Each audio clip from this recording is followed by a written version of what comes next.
Olá a todos, é uma alegria para mim mais uma vez estar aqui. Eu agradeço a Clementina e Dilamar pelo convite, pela participação. É uma alegria também enxergar os rostos de todos os anos, né? Porque isso significa que a gente não desiste da luta, que todos os anos a gente está aqui para falar sobre os raros. E eu queria começar a minha fala hoje tocando um sino, meio que para ver se a gente acorda um pouquinho ou se a gente desperta e o que esse sino tem. Eu trouxe esse som de sino porque hoje a gente não dá muito mais atenção a ele, mas na Idade Média, por exemplo, ele era muito importante para as comunidades, né? O sino numa pequena cidade anunciava que alguém estava chegando, que alguém estava saindo, alarmava a cidade para alguma coisa diferente, anunciava batizados, casamentos. Nas igrejas a gente tem isso também. E o que eu quero conversar com vocês é trazer uma poesia, vou começar com uma poesia de 1623, da época onde os sinos eram importantes. A poesia é do John Donne. O que o John Donne escreveu em 1623? Ele escreveu: nenhum homem é uma ilha inteiramente isolado. Todo homem é um pedaço de um continente, uma parte de um todo. Se um torrão de terra for levado pelas águas até o mar, a Europa fica diminuída. Naquela época, a noção deles era a Europa só, né? Como se fosse um promontório naquela linguagem, como se fosse um lugar, um lugarejo, né? Como se fosse a casa dos teus amigos, ou o teu próprio. A morte de qualquer homem me diminui, porque sou parte do gênero humano. Nessa época de 1623, o John Donne já dizia para nós e já nos lembrava que nós somos a humanidade, nós somos parte de um todo. Então, se uma pessoa, se alguém ficar doente, se alguém morreu, adoecemos todos nós perdemos. E por isso que eu quero dizer a todos, e por isso ele terminava, né? Não perguntai, por que os sinos dobram? Eles dobram por vós, vós a humanidade, vós as pessoas. É por isso que os sinos tocam, né? Então, voltando nessa ideia, nenhum homem é uma ilha inteiramente isolado. Todo homem é um pedaço de continente, uma parte do todo. Então, hoje, eu quero que todos que estão sentados aqui não se sintam isolados. A grande mensagem dessa poesia do Donne é dizer para nós que ele está quebrando a solidão, ele está quebrando o isolamento, ele está trazendo as pessoas para a humanidade. E muitas vezes eu enxergo nos meus pacientes e nos familiares de quem tem doença rara a solidão que a doença imprime, porque ele se sente diferente do resto, e muito diferente. Mas não é isso que a gente quer. A gente quer dizer que ninguém deve ser isolado. Também os raros são parte do todo. Também os raros fazem parte da humanidade. E se os raros adoecem, se os raros morrem, morremos nós também um pouco.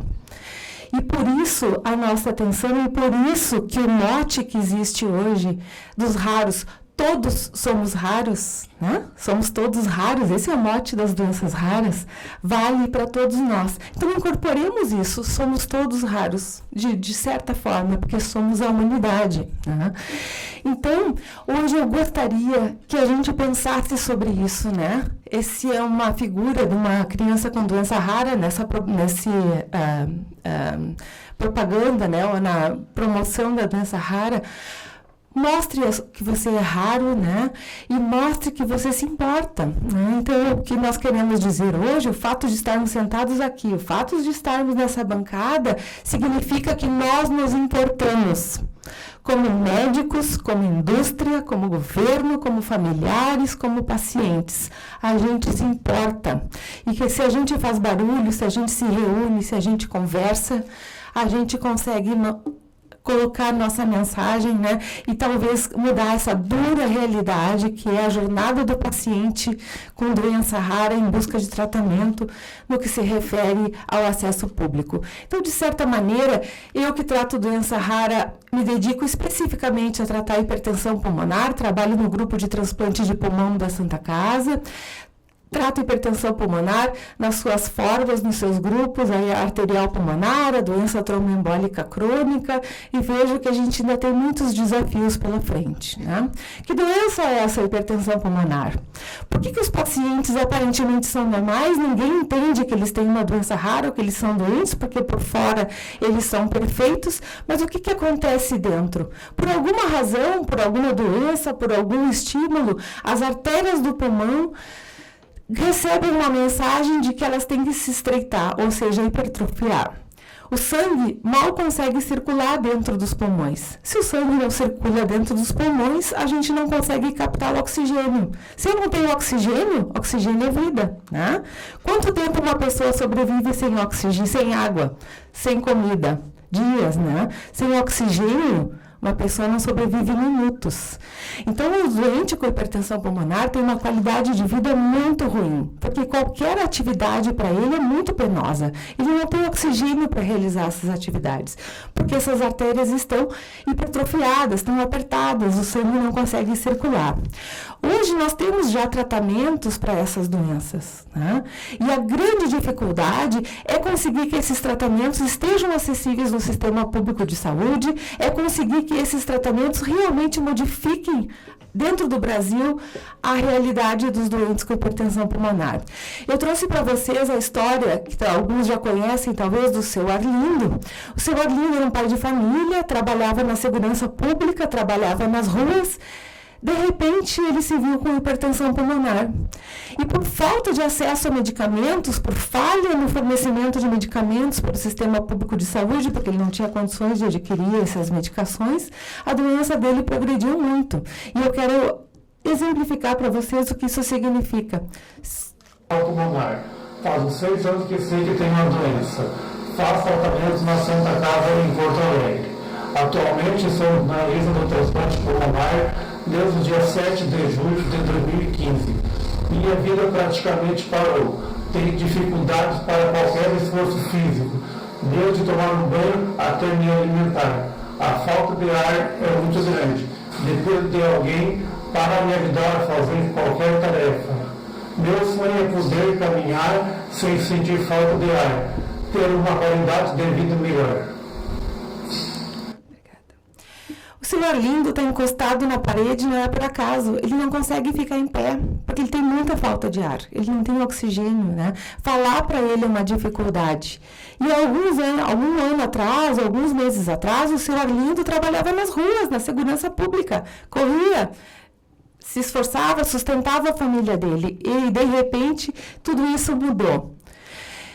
Então, o que eu quero mostrar para os senhores é que faz diferença tratar a hipertensão pulmonar, mas que no Brasil esses pacientes têm muita dificuldade. A gente não consegue tratar uma doença que pode ser muito bem controlada, porque o acesso aos medicamentos ainda não está bem estabelecido, não está regulamentado, e isso dificulta muito.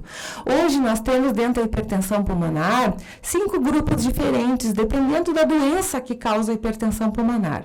E as drogas que a gente tem hoje desenvolvidas são boas para tratar, ou são eficientes para tratar os doentes do grupo 1 e os doentes do grupo 4. O grupo 1 é a doença arterial pulmonar, quando a artéria está estreitada, está hipertrofiada, que nem eu expliquei anteriormente. O oxigênio, o sangue não consegue circular adequadamente dentro do pulmão. E o grupo 4 é a doença tromboembólica crônica. É quando um coágulo vai lá para dentro do pulmão e obstrui as artérias pulmonares, também dificultando a circulação. E se eu dificulto a circulação, obviamente eu tenho mais dificuldade em captar o oxigênio para o meu organismo. Então, a gente hoje tem remédios já definidos, estabelecidos para esses 2 grupos de tratamento, porém, por exemplo, no Brasil ainda não faz parte do nosso tratamento pelo PCDT, tratamento para grupo 4, que é a doença tromboembólica crônica. E ainda, os nossos pacientes, né? Muitas são as razões que estão implicadas hoje na progressão ou no não controle da doença. Pode ser que a doença progrida. E a hipertensão pulmonar tem uma mortalidade, na sua maioria dos pacientes, maior do que muitos dos cânceres que a gente conhece. Se o paciente não receber tratamento, a sobrevida desse doente é em torno de 2 anos depois que eu faço o diagnóstico. Então, eu preciso correr para tratá-lo.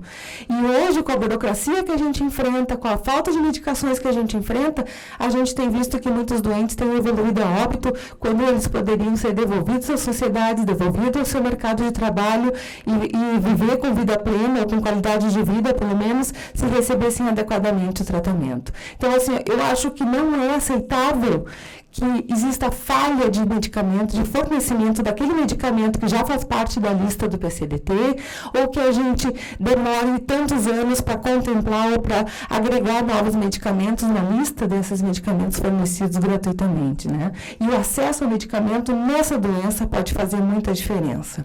Isso é um desenho complicado, cheio de carinhas, mas mostra uma rotina que o paciente com hipertensão pulmonar sofre, né? Primeiro, ele tem dificuldade no diagnóstico, não sabe o que ele tem, confundem ele com asma, com outras doenças, né? E aí, até que ele chega no especialista, o tempo de demora entre o primeiro sintoma e ele tem o diagnóstico é cerca de 2 anos. É muito tempo para esse doente. Então, a gente precisa alertar as autoridades de saúde, os médicos que tratam, os estudantes de medicina, de que essa doença existe, para que a gente possa fazer um diagnóstico mais precoce. Bom, ele tem hipertensão pulmonar, ele cai assustado, ele já está com falta de ar e ainda se assusta com tudo isso.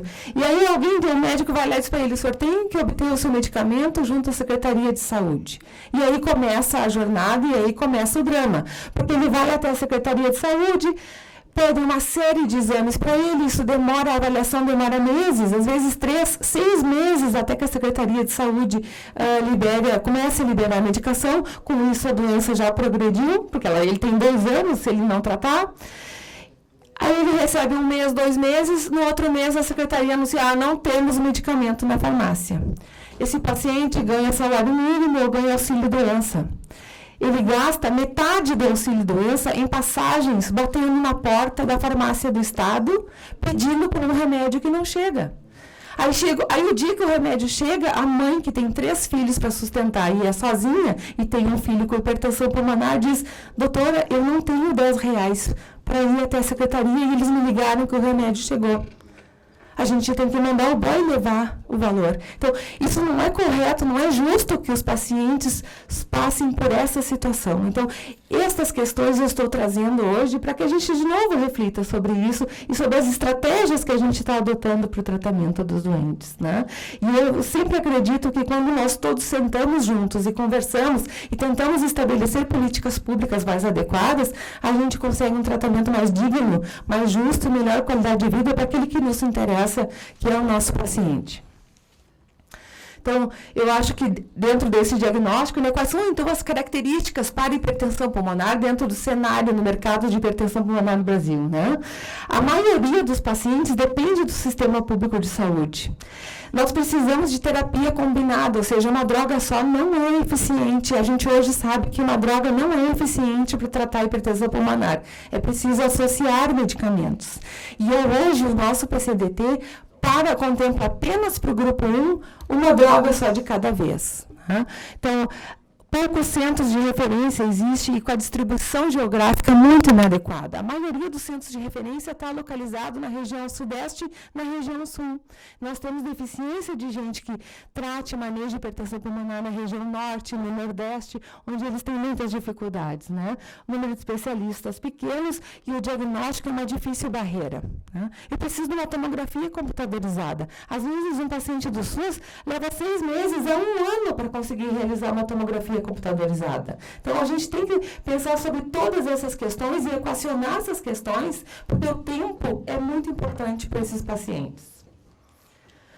Então, como é que funciona, né? Assim, dentro desse cenário de que o paciente depende do sistema público de saúde, né, a gente tem, como a Vanessa já apresentou, eu não preciso me deter nisso, as avaliações de tecnologia em saúde, né? E elas passam por uma série de questões. Ela é uma decisão política, ética, social, econômica e médica. Desculpe, Tony, botei o ponto inteiro. A assistência médica farmacêutica no SUS para a hipertensão pulmonar está classificada como 1B, ou seja, o governo federal, o Ministério da Saúde, transfere os recursos para os estados. E os estados, por sua vez, compram as medicações para a hipertensão pulmonar, o que não acontece. Mesmo que se o Ministério da Saúde transferir, muitos dos estados estão devendo o seu papel de comprar e fornecer as medicações adequadamente para os seus doentes. Então, como a gente vê, todas as medicações que hoje fazem parte do protocolo são 1B. O problema é que a gente tem as medicações, mas a gente não pode combiná-las. E o correto é combinar as medicações, porque a gente sabe que é melhor para o doente. Então, o nosso protocolo está bastante defasado no nosso PCDT. É óbvio que a gente entende que as necessidades são infinitas. E os recursos são finitos, a gente tem que ter esse entendimento, né, na tomada das decisões. E aí precisa ter um equilíbrio entre isso. Mas o quanto vale uma tecnologia de saúde e o quanto vale um medicamento, né? Essa senhora enxergou 18 dias aos 37 anos, ela usou uma tecnologia nova, né? Mas ela, nesses 18 dias, pode enxergar o rosto dos filhos que ela nunca tinha visto. Então, quanto isso vale para todos nós e para cada um dos nossos doentes? É difícil, né? Então, a Conitec hoje colocou para nós essas medicações e esse protocolo de hipertensão pulmonar. Qual é o problema desse protocolo? Ele está desatualizado, ele é desalinhado com as diretrizes mundiais. O tratamento, de acordo com esse protocolo, tem início muito tardio, às vezes quando a doença já é irreversível. Ele não contempla terapia combinatória, ele sugere a substituição, troca dos medicamentos. Em vez de eu adicionar a terapia, dar mais uma, eu tenho que trocar, eu tenho que tirar aquela que está funcionando mais ou menos e colocar outra terapia. E isso não tem amparo na literatura, nem na diretriz médica diz isso. Tá? Ele não abrange os grupos de classificação da doença, ou seja, eu tenho o grupo 1, grupo 4 e eu só tenho medicações e poucas para o grupo 1. E aí a Conitec fez uma nova enquete para revisar isso, né? E nessa nova enquete, obviamente, 92% das respostas foram solicitação de inclusão de terapia combinatória. Um grande percentual de pessoas, 75%, pediu para que a gente se alinhasse com as diretrizes internacionais. Pediu que a gente acrescentasse as drogas novas que já estão aprovadas no mercado mundial. Mas até hoje, essas respostas não vieram. Então, de todos os comentários, eu acho que a gente tem que, como comunidade médica, como pacientes, como associações, interferir e ajudar também a definir essas questões de inclusão de medicação e tratamento eficiente, identificando as necessidades que não são atendidas, elaborando diretrizes de tratamento, no caso da sociedade médica, né? Participando sempre mais dessas enquetes que a Conitec faz, mantendo comunicação com os gestores, isso é fundamental, né? Os gestores têm uma gama enorme de questões para resolver, né? E eu acho que a participação dos especialistas, das pessoas que sofrem essas questões, é muito importante, porque quando a gente relata as dificuldades que sente, talvez a gente pense em arrumar melhores caminhos para que as coisas funcionem melhor. Tá? Então, qual é o impacto que tem para o paciente quando eu trato ele? Esse é o Antônio. O Antônio é uma criança que não podia se movimentar, não brincava no recreio, não ia a lugar nenhum, ele tinha que ficar sentado. Quando ele iniciou o tratamento da hipertensão pulmonar, ele escreveu: agora eu posso brincar. Nada mais importante para uma criança do que poder participar do grupo, né? O Antônio, infelizmente, evoluiu a óbito. Ele morreu porque faltou tratamento para ele. Ele é filho dessa mãe que não tinha dinheiro para ir na farmácia do estado cada vez que faltava medicação. Porque a mãe tinha mais 3 filhos e era sozinha para sustentar a família. E o Antônio foi a óbito. E eu acho isso uma grande injustiça, uma coisa que não deveria acontecer no nosso país, que a gente não pode permitir que isso se perpetue. Não? A Solange é uma engenheira, sobe em prédios, ela trabalha com edificações, né? Ela tinha sua vida muito limitada. Ela tem um tratamento muito regular. A prefeitura do município dela fornece regularmente há quase 20 anos o tratamento para hipertensão pulmonar. E ela continua trabalhando. Ela tem quase 60 anos hoje e continua ainda nativa trabalhando. Ou seja, um tratamento contínuo, adequado para uma paciente, garantiu que ela voltasse e permanecesse na vida, né? Na vida de trabalho, laborativa dela e com a família dela. Então, em resumo, né? A hipertensão pulmonar ela é uma doença rara, tem gravidade comparável a muitos tipos de cânceres, como a gente falou, porque a mortalidade dela é muito alta se a gente não oferecer um tratamento eficiente. Ela é uma doença de alto impacto na vida dos pacientes, dos cuidadores e da sociedade. Por quê? Cada vez que eu retiro alguém da sua atividade laborativa, do mercado de trabalho, da vida do seu paciente, o impacto não é só para aquele doente. O impacto é para a família também. Cada vez que eu tiro um arrimo de família, de sustentar os seus filhos, a sua esposa, ou as familiares que dependem dele, o impacto é para ele e para toda a família. E a gente tem que pensar sobre isso. Não aflige uma pessoa só. Os cuidadores, alguém tem que parar de trabalhar ou tem que parar de ir para a rua para cuidar do doente em casa, porque precisa ter um cuidador. Né? Então, esse impacto é muito importante dentro da sociedade. O PCDT do Ministério da Saúde que nós temos hoje tem diferenças muito importantes em relação às outras sociedades internacionais. A gente precisa abranger as drogas que já estão aprovadas para hipertensão pulmonar, que mostraram serem seguras e eficazes no tratamento da HP. Precisamos incluir medicamento para o grupo 4 de doença tromboembólica, porque esses doentes estão desassistidos. Né? Precisamos também atuar, eu acho, sobre esse processo de incorporação de novas tecnologias e auxiliar a Conitec a pensar melhor essas práticas dentro daquilo que nos cabe. E eu disse para o Tony que quando o sino tocasse ele poderia voltar, era a apresentação dele, e eu gostaria de terminar a minha apresentação dizendo para todos vocês, repetindo de novo as frases do John Dewey, né? Por isso, não perguntem vocês por que os sinos dobram. Eles dobram por vocês, eles dobram por todos nós.